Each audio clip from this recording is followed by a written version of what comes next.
mbégte la tey ñu ñëw fii nga xamante ne moom mooy plage bu Ngor boo xamante ne mun nañ wax ne ci bépp plage u Sénégal bokk na si plage yi gën a marqué tey lan moo ñu fi indi ak équipe Jama TV nekk li nga xamante mooy cérémonie de réception des matériels de natation et de sauvegarde bi nga xamante ne DDI mooy ñu ŋànk maître nageurs yi en collaboration avec la ville de Dakar mooy à sa tête Barthélémy Diaz mu doon des dons yu extraordinaire gis ngeen ko ci image yi noonu moom lañ ñëw après rek laata loolu dinañ jël quelques intervenants mais aussi daal di jël li nga xamante ne mooy discours officiel du maire waaye tamit ñu bàyyi ndax ambiance ngeen mën a dund mbir mi ndax gis nañ ne c'est une affaire importante pour cette saison ñu ngi leen di jox ambiance bi ngeen dund ñu ko mbokku téléspectateurs yi.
taxaw fi ko xam ne vraiment il est incontournable si li nga xamante ne mooy cérémonie de réception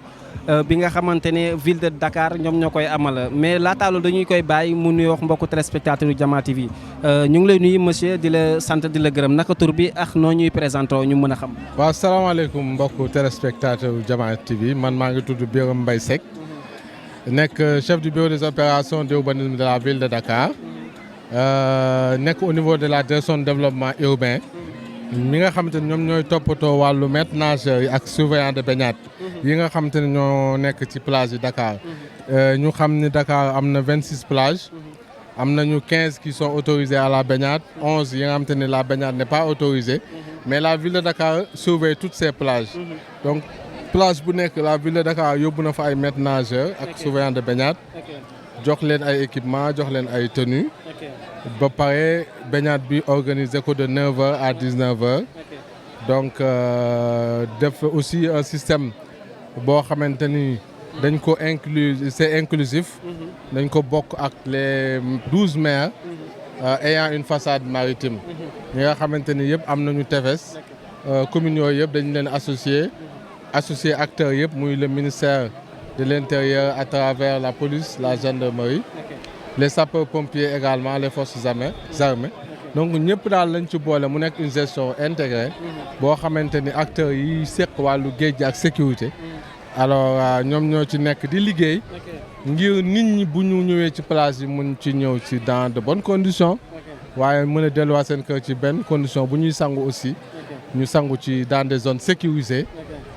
su ko defee Sénégal mën a compter sur ses enfants. ok ñu gis tey lii dañuy jàpp ne guléet la wala yéen chaque at da ngeen di jël maanaam ay jumtukaay yoo xamante ne dañ ko xamee ci géej bi ngeen di ko jox li nga xam ne mooy maître nageur yi. waaw boo xoolee ville de Dakar moom depuis lu ëpp ñaar fukki at boo xoolee maître nageur yi corps lañ boo xamante ni daf leen a créer di leen recruter waaw ci recrutement boobu nag dina am benn personnel boo xam te ne actuellement toll na ci 100 mètres nageurs et surveillants de baignade yoo xam te ne ñoom ñooy surveiller wàllu baignade bi. matériel bi aussi dafa bokk ci liñ leen di équiper pour mën leen a yombalal seen liggéey loolu daanaka at bu jot ville de Dakar mi ngi ci xar tànku tuwéyam à travers le maire de la ville Barthélémy Toye Dias waaw. xam naa ne xaw nga xat mais tey lan mooy li nga xamante ne da nga koy expliquer ñu lay seetaan ndax affaire bi Ngor la yem rek wala di ngeen dugg ci yeneen commune ngir def la même chose. non lii matériel bi boo xoolee c'est destiné à l'ensemble des maîtres nageurs yi nekk au niveau de Dakar donc lu am solo la loo xamante ni bon ñun ñi nga xamante ni ñoo nekk au niveau de Dakar dañ koy jàppale communes yi jàppale population yi pour ñu am des baignades sécurisées voilà. ñu lay sant di la gërëm ñu ngi lay sant di la. ok merci beaucoup. ok merci beaucoup.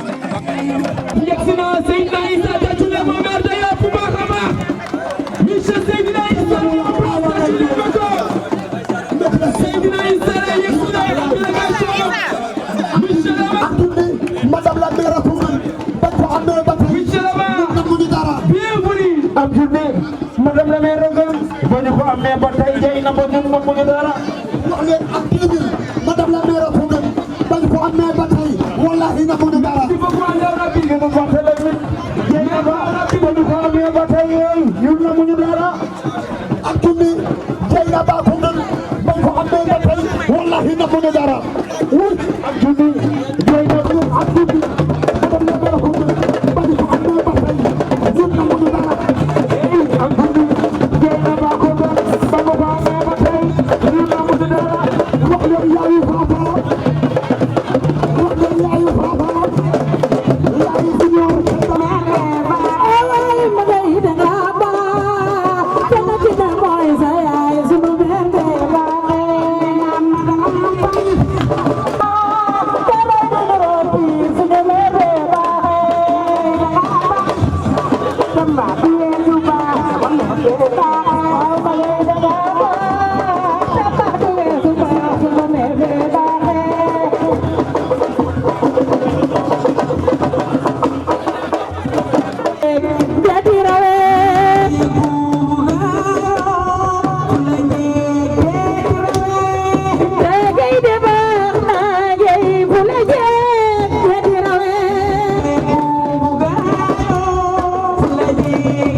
Monsieur le maire Barthélémy Toye Dias, maire de la ville de Dakar, mooy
maintenant, je suis immédiatement démarrer dans un moment à l'autre sous la présidence exécutive de monsieur le maire Barthélémy Toye Dias, que nous remercions de son engagement. Nous l'ignons ñëpp ñu delluwaat toog seen place. léegi da ngeen di demee côté bi bu ngeen ndax ñu war a tàmbali li nga xamante ni moom ngeen dem leen côté bi muy bés bi nga xamante ni moom la ñu tàmbali ubbite saison bi nga xamante ni mooy saison bi jëm ci wàllu plage yi. Glory mi ngi fi. ak vacances yi.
amna ay défibrillateur amna ay PMT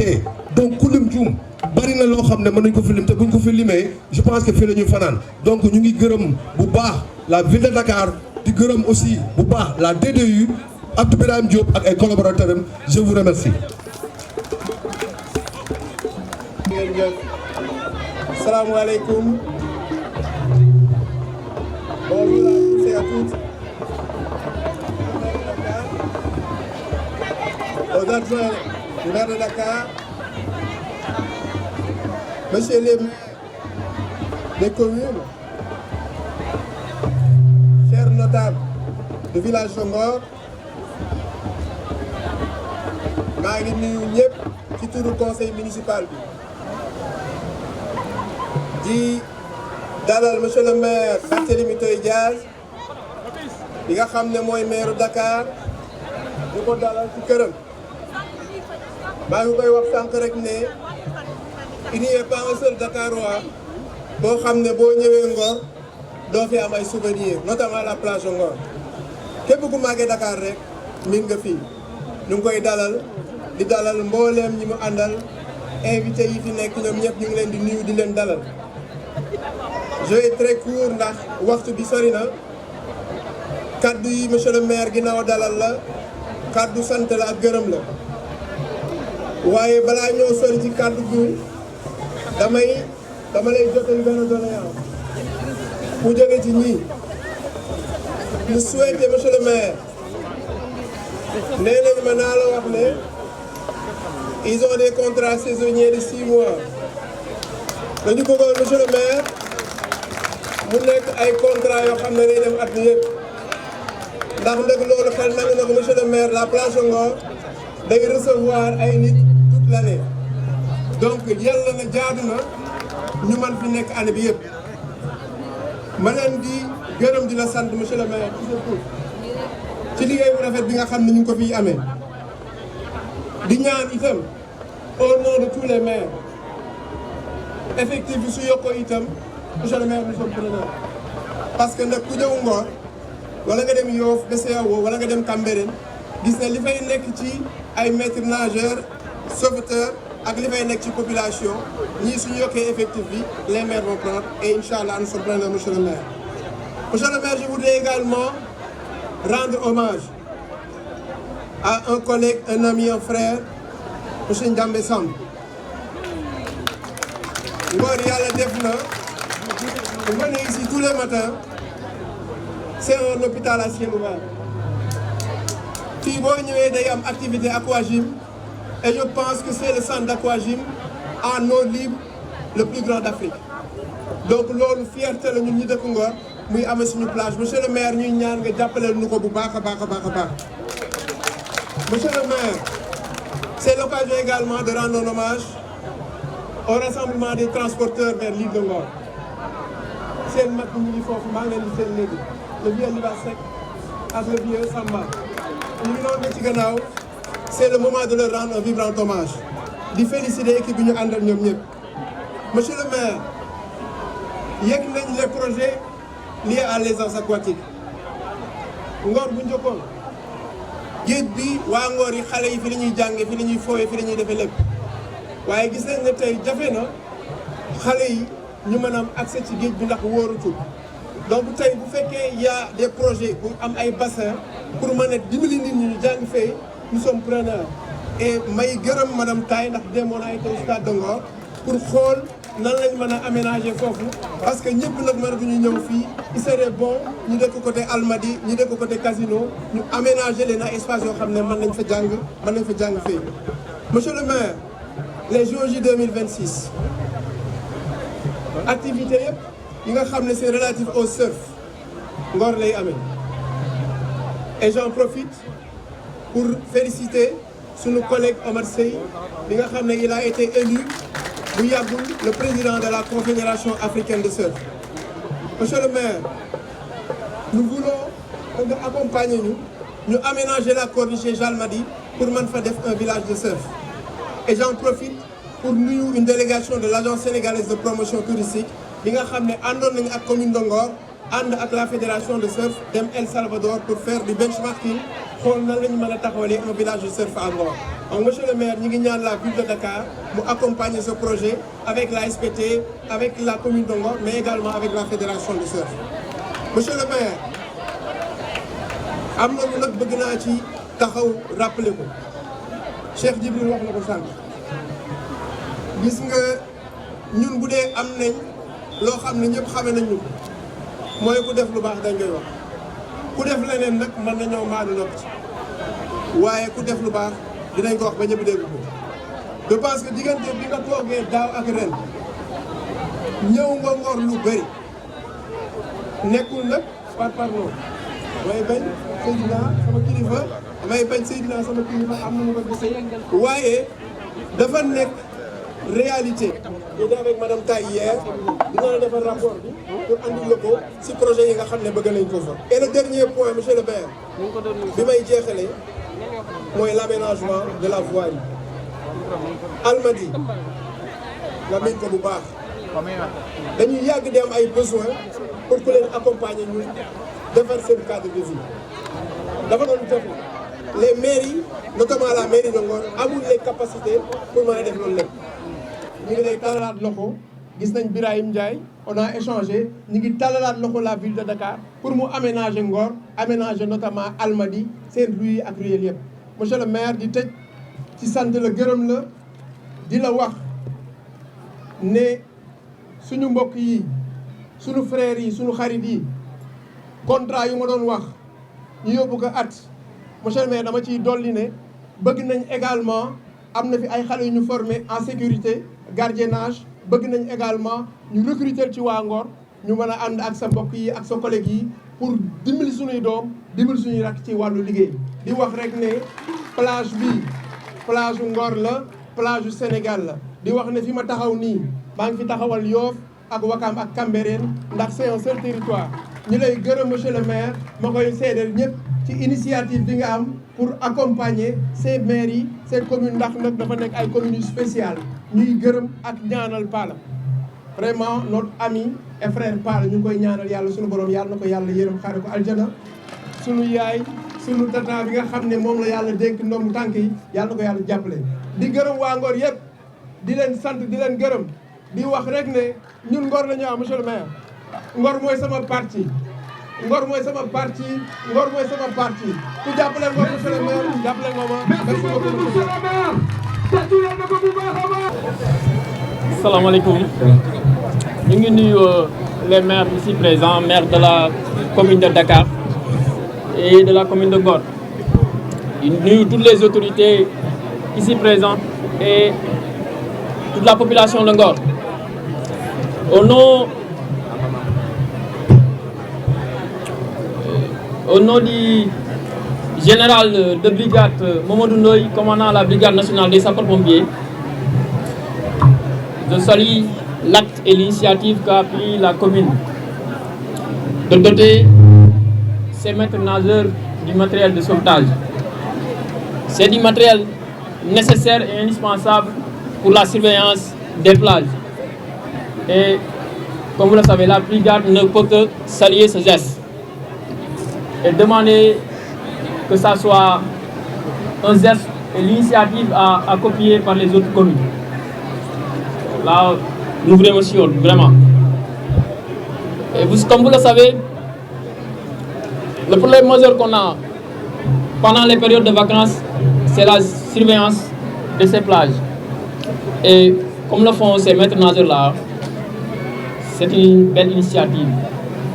Nous ne pouvons que remercier ces gestes. Et je réitère l'engagement de la brigade à vous accompagner pour la formation de vos maîtres nageurs, mais également à les assister pour des gestes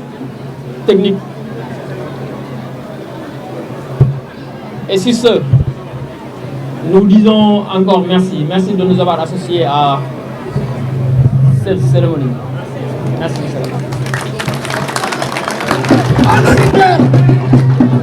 Assalamu alaikum mbokk yi.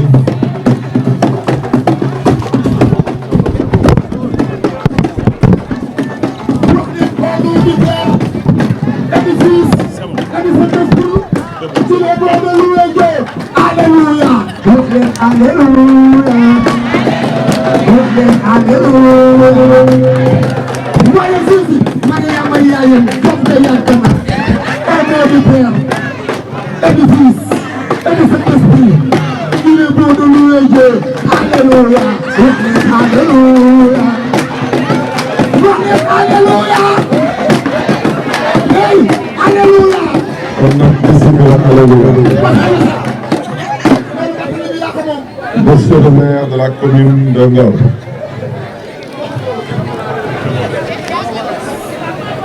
Mesdames, Messieurs les conseillers municipaux de la commune de Ngor, Mesdames et Messieurs les maires des communes, chers collègues, Mesdames, Messieurs les conseillers municipaux de la ville de Dakar, Mesdames et Messieurs les membres du bureau municipal de la ville de Dakar, Mesdames et Messieurs les autorités administratives, Monsieur le représentant du commandant de la brigade nationale des sapeurs-pompiers, Monsieur le représentant du commandant de la gendarmerie, Mesdames et Messieurs les partenaires techniques et financiers, Messieurs les autorités coutumières,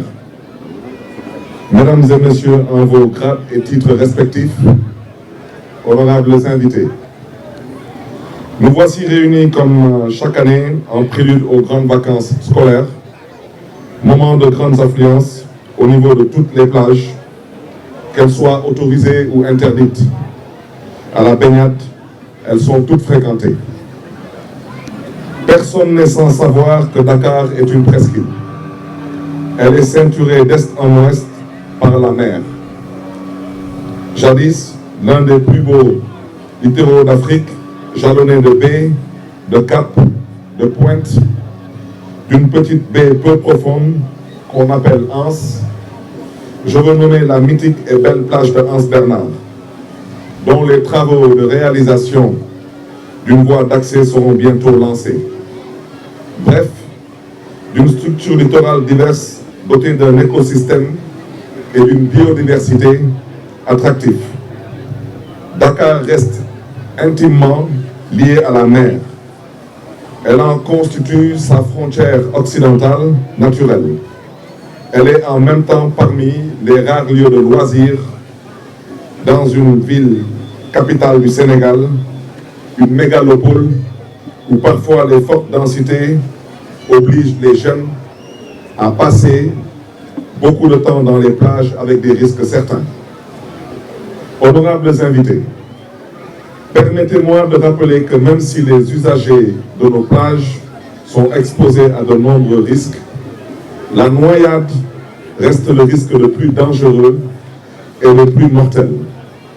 C'est un véritable problème de santé publique. Elle tue plus de 350 000 personnes par an dans le monde. Elle est la troisième cause de décès par traumatisme non intentionnel et représente 7% de l'ensemble des décès par traumatisme. Chaque année, notre pays compte près de 300 décès par noyade, la deuxième cause de décès après les accidents de la route. Les professionnels ici présents savent que le décès par noyade est atroce et brutal. Il est causé par une asphyxie due à une inondation des voies respiratoires. Une victime de noyade sans assistance appropriée en meurt au bout de 6 minutes. Cette situation m'impose en tant que maire de la ville de Dakar de doter de 26 plages, toutes fréquentées, même si les 11 sont dites interdites à la baignade. À traduire en actes la vision d'une gestion intégrée, mettant en synergie tous les acteurs publics et non publics pour lutter contre la recrudescence des décès par noyade à Dakar. Cette importante cérémonie précède la célébration de la journée mondiale de prévention de la noyade décrétée par l'Organisation des Nations Unies le 25 juillet de chaque année. Étant conscient des difficultés à exécuter les mesures d'interdiction de la baignade sur certaines plages, nous avons pris la responsabilité de surveiller pendant toute l'année toutes les plages de Dakar, qu'elles soient autorisées ou pas. C'est pourquoi l'une des premières mesures de mon mandat a été le recrutement de 20 maîtres nageurs supplémentaires à l'issue d'un concours pour hausser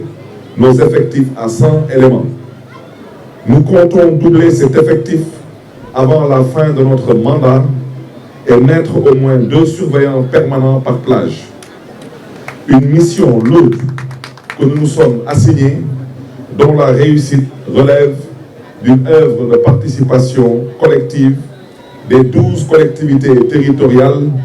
disposant de façades maritimes, des forces de sécurité du ministère de l'Intérieur notamment, des autorités coutumières, des plagistes, des riverains, des usagers de toutes sortes, des associations et clubs nautiques, de la Fédération sénégalaise de natation et de sauvetage, de la Brigade nationale des sapeurs-pompiers et surtout et particulièrement des parents. Distingués invités, comprenez notre émotion au constat déjà de 4 morts sur nos plages avant même le début des grandes vacances scolaires.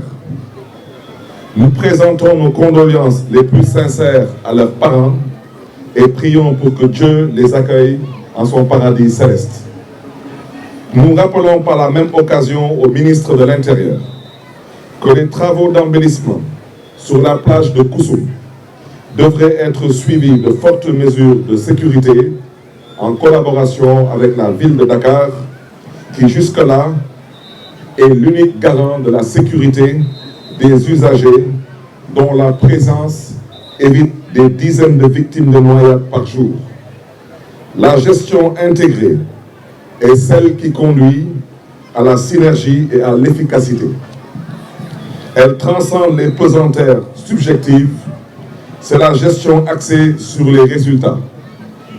Elle correspond exactement à notre vision du Dakar Benno Bokk. Chers maîtres nageurs et surveillants de baignade, vous avez choisi de risquer vos vies si précieuses pour en sauver d'autres. Ceci doit être un sacerdoce, un défi personnel, un sens élevé du devoir et de la responsabilité. Nous savons tous que sans vous, il y aurait eu des centaines de morts par an sur nos plages. Vous avez choisi d'associer courage, persévérance et responsabilité pour embrasser ce métier d'une noblesse exceptionnelle. Qui d'autre que Dieu pour vous retribuer vos sacrifices? Je suis au courant de ceux qui se blessent en sauvant des vies, de ceux qui restent plus de 9 heures par jour sous le soleil, de ceux qui sont obligés de surseoir à leurs jours de repos pour combler nos effectifs parfois insuffisants. En somme, je suis informé de vos sacrifices inestimables pour lutter contre la noyade. Je suis au courant de vos difficultés à trouver sur certaines plages même un espace pour installer vos postes de secours. Je suis informé même des poursuites judiciaires et condamnations dont vous faites l'objet dans l'exercice parfois passionné de votre noble métier. Je suis également au courant de vos défaillances pouvant altérer votre mission. Un maître nageur, sauveteur et surveillant de baignade doit être à son poste de façon ponctuelle et assidue. Un retard ou une absence peut être fatal à un baigneur. C'est pourquoi nous voulons par arrêté municipal mettre sur pied un comité technique de gestion des plages pour harmoniser nos visions et mettre en synergie nos moyens de lutte contre la noyade. Chers invités, permettez-moi de m'adresser à nos vaillants maîtres nageurs, sauveteurs et surveillants de baignade de la ville de Dakar. Je commencerai tout d'abord par rendre un vibrant hommage à vos formateurs. Je ne peux pas ne pas citer la Brigade nationale des sapeurs-pompiers, la Fédération sénégalaise de natation et de sauvetage, et la prestigieuse école de sauvetage Les Dauphins de Ngor,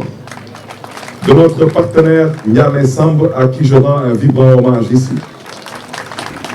Votre métier est si reluisant que d'excellents nageurs, de grands champions de natation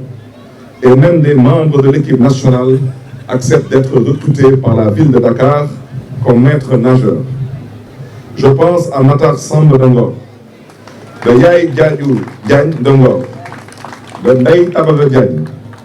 de Abdou Karim Seck, de Mahfouz Meng, de François Malak, de Ousseynou Gueye, de Sidi Mohamed Fall, et comme disent les Wolofs, Lin Djoum, et de tant d'autres qui n'ont plus rien à prouver en matière de natation et de sauvetage, sont à nos côtés pour renforcer nos équipes, faisant de la ville de Dakar un précurseur dont le modèle est en train d'être repris partout au Sénégal et en Afrique, à travers notre brillante participation à la dernière conférence africaine de sauvetage à Alexandrie, en Égypte. Nous avons décidé d'améliorer vos conditions de vie et de travail. D'abord par la dotation de ce matériel moderne et précieux d'un montant de plus de 56 millions de francs CFA, composé de planches de natation, de ceintures de natation, de frites de natation, de brassards de natation, de bouées rescue tubes, de palmes de sauvetage, de cordes de balisage L, de canoës et de kayaks, de lunettes de natation, de combinaisons de natation, de tentes pour les postes de secours provisoires, de tenues de surveillance, de lacoste coton, de planches de sauvetage et casquettes en perforation, et j'en passe. Ensuite, de poursuivre le projet d'implantation de postes de secours sur toutes les plages de Dakar, à l'instar de ceux de la BCAO et de Virage, et prochainement ici à Ngor, à Koussoum, à Anse-Bernard, de renforcer les effectifs permanents et de regarder avec les services compétents, au même titre que tous les métiers à risque, comment vous octroyer des primes de risque. Chers maîtres nageurs et surveillants de baignade, votre mission doit essentiellement reposer sur la prévention à travers l'accueil des usagers et leur information relativement au risque de noyade et d'accidents de toutes sortes. Un bon surveillant de baignade prévient plus qu'il n'intervient, car l'intervention comporte des risques aussi bien pour le sauveteur que la victime. Et si vous devez intervenir, faites-le en équipe, avec courage, lucidité, sérénité et responsabilité. Nous allons ainsi insister ensemble sur la sensibilisation, sur les consignes de sécurité, sur la signification des drapeaux sur les plages, mais surtout sur le respect des horaires de baignade, qui, je le rappelle, ces horaires sont de 9h du matin à 19h le soir. Sur l'interdiction de la vente d'alcool et la consommation de produits interdits par la loi, et la présence animale et la vulgarisation des gestes de premier secours en cas de noyade. La baignade nocturne doit être rigoureusement punie. Les tentes fermées doivent être interdites et enlevées. Certains comportements contraires aux bonnes mœurs doivent être sanctionnés par les forces de sécurité dont la présence est indispensable. Enfin, chère population dakaroise, pour moi, savoir nager reste le meilleur moyen de prévenir la noyade pour nous qui sommes des presque insulaires. Savoir nager est une compétence qui permet de sauver une vie, au moins la sienne. C'est alors une compétence de vie. Préserver sa vie est fondamental, elle n'a pas de prix. Le programme « Je vis à Dakar, je sais nager » nous amènera à promouvoir l'apprentissage de masse, la natation. C'est dans ce sens que s'inscrit le programme Aisance aquatique avec le Grand Paris Sud. Des maîtres nageurs et surveillants de baignade de la ville de Dakar sont en train de bénéficier de formations aussi bien à Dakar qu'à Paris en vue de développer de nouvelles techniques simples d'apprentissage de la natation. Des bassins mobiles seront bientôt installés dans beaucoup de communes pour développer l'apprentissage de masse de la natation à l'école. Il est important de rappeler que dans le cadre de notre programme Dakar Bignubok, j'ai à cœur la construction d'autres piscines olympiques pour que l'accès aux cours de natation ne soit plus un luxe, mais plutôt une aptitude permettant de survivre et même de s'épanouir en milieu aquatique. Avant cela, nous allons doter les plages de matériel de balisage pour amener des zones réservées uniquement à la baignade, pour encourager et faciliter les cours gratuits de natation de masse. Chers parents, je vous invite à veiller sur nos enfants. Ils sont l'espoir de notre pays. Accompagnons-les autant que possible à la plage, apprenons-leur la natation, car malheureusement, la mer tue. Je voudrais à ce stade, je le disais tout à l'heure au maire de Ngor,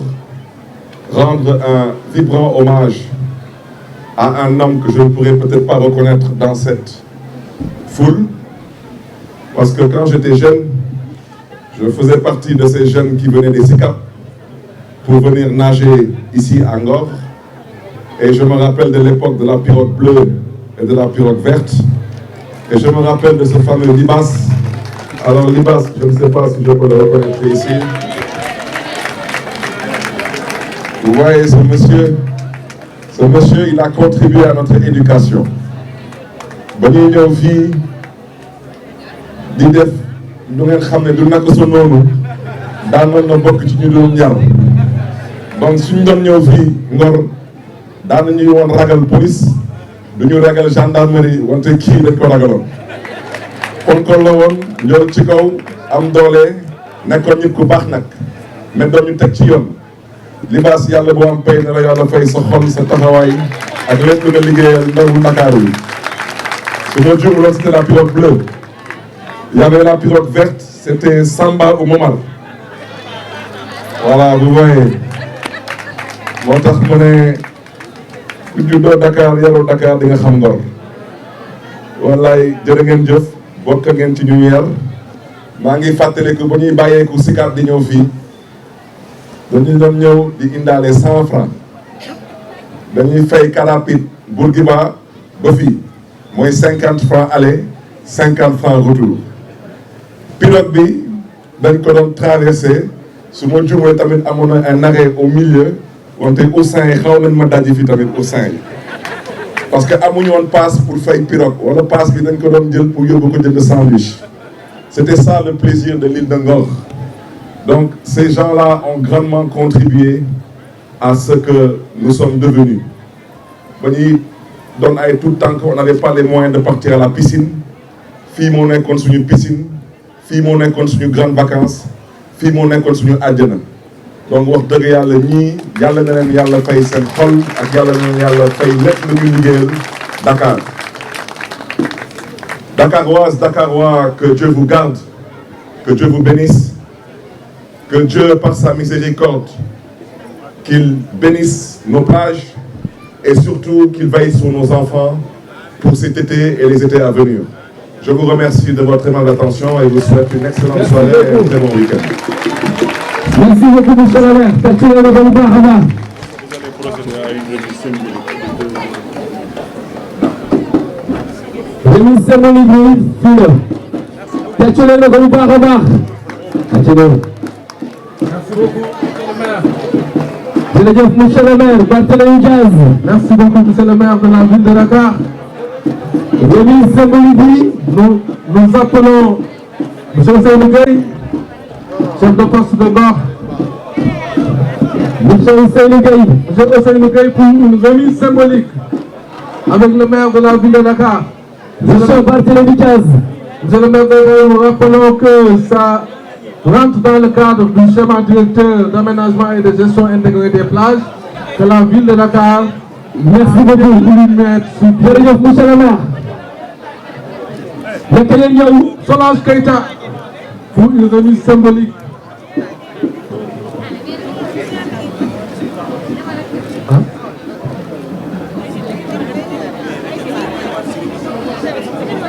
Nous appelons monsieur Abdoulaye Diagne pour une remise symbolique. Monsieur Abdoulaye Diagne. Merci beaucoup, monsieur Barthélémy Diaz, maire de Dakar. Nous demandons à monsieur le maire de permettre la remise symbolique par monsieur le maire de Ngor, monsieur le maire de Yoff, monsieur le maire de Ouakam, monsieur le maire de Fann.e pour une photo de famille.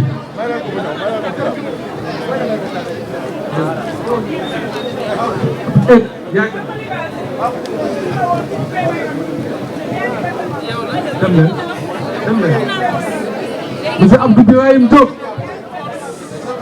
pour une remise symbolique. Monsieur le secrétaire général de la ville de Dakar. Nous remercions notre secrétaire Claire Faye. Nous remercions Madame la directrice du sport Ramatoulaye Taï Sagna. Madame la directrice des ressources humaines, Madame Girassi, Zeynaba Diallo. Nous remercions la DDI, la DATI, la ville de Dakar, les grands maîtres nageurs, Ansgaï, Daour, et l'ensemble des maîtres nageurs, l'association des maîtres nageurs du Sénégal, l'ensemble des maires,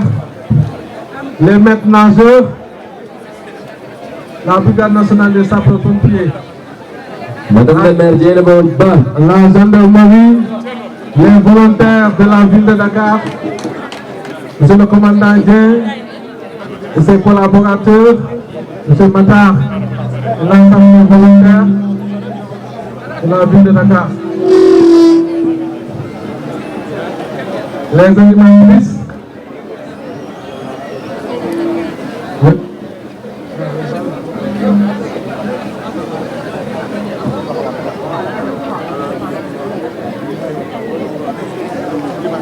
Nous remercions la famille Seck et la famille Samb pour la traversée, la facilitation de la traversée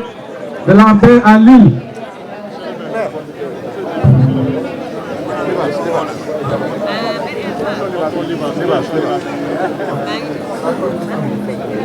El Hadj Liba Seck, El Hadj Alassane Samb ñu ngi leen di gërëm di leen sant Samb ci yombal bi ñuy yombal suñu contrôleur yi traversé bi.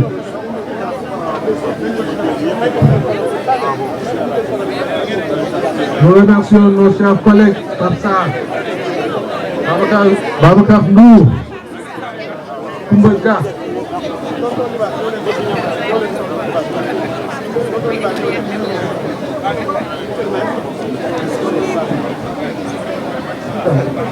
Monsieur le maire de Ouakam.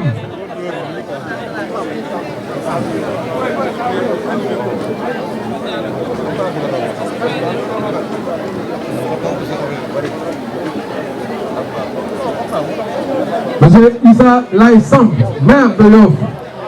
Merci beaucoup. Merci beaucoup.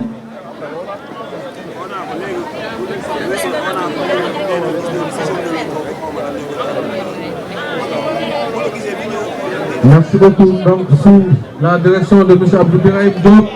le schéma directeur d'aménagement et de gestion intégrée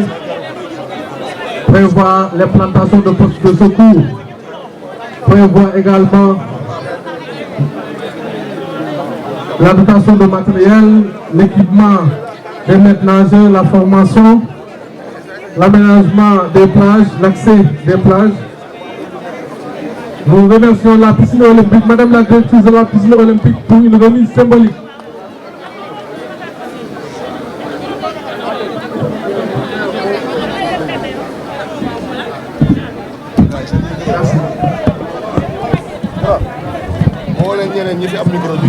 Nous appelons Madame la directrice du sport, Monsieur le secrétaire général de la ville de Dakar, Monsieur Mohamed Gueye, Madame la directrice du sport de la ville de Dakar, Monsieur le directeur du développement urbain, pour une remise symbolique. Ñu ngi sant ñëpp di gërëm ñëpp ci seen teewaay. tey gis la si sa nga jógee Ouakam tey Jama TV di la dalal na xamu j'espère débuté ngeen fête peex jàmm looy nuyoon mbokku téléspectateur. Ben xanaa kontaante rek intercommunalité bi commencé na nii. Ouakam Ngor Yoff tant que d'une manière générale daal vraiment ñu ngi wane ne mën nañ ànd am nañ ay activités en commun. tey la ville de Dakar réunir nañu ñun ñëpp tous les maires kontaante rek ñun daal tey mbégte la quoi. ok gis nga ne intercommunal lay doon maanaam au delà li nga xam ne mooy commune de Ngor gis nga ne Dakar yëpp mën nañ jëruñu si li nga xam ne mooy effectif bi ñu indi si ay matériel fii. non effectif bi moom vraiment lu am solo la gis nañ ne tey matériel bi ñu indi c'est matériel de dernière génération et vraiment pour commune yëpp la Ngor Ouakam Yoff vraiment c'est une très bonne chose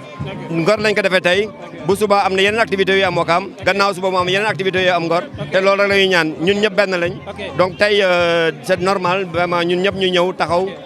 nekk Ngor fii lañ jëlee suñu matériel et c'est une très bonne chose. looy tàggatoo ak ban appel ngay def jeunes yi comme ñu ngi si été te ñëpp dañuy dëgmal géej bi tamit. waaw def attention rek parce que boo gisee ñu renforcer sécurité bi parce que lii c'est le renfort de la sécurité. sécurité bi mooy les maîtres nageurs ville de Dakar mu ngi soucier wu seen formation. mu ngi soucier wu aussi seen njumtuwaay parce que tamit booy dem sauver kenn doo fa bàyyi sa bakken donc il faut que ñu am ay sécurité am ay jumtuwaay yu mucc ayib yoo xam ne vraiment ñëpp dañ siy kontaan te def wax jeunes yi aussi ñu def attention parce que tamit c'est pas parce que da nga am ay maître nageur ay sauveteur que da ngay def lu la neex si biir géej gi donc il faut comme ni ñu wax rek ay baignade bu commencé guddi ñu arrêté parce que guddi gi aussi óorul kenn du la mën seeti ji te gaaw géej dafa gaaw quoi def accident géej dafa gaaw aussi en même pas quelques secondes ta vie peut basculer. Donc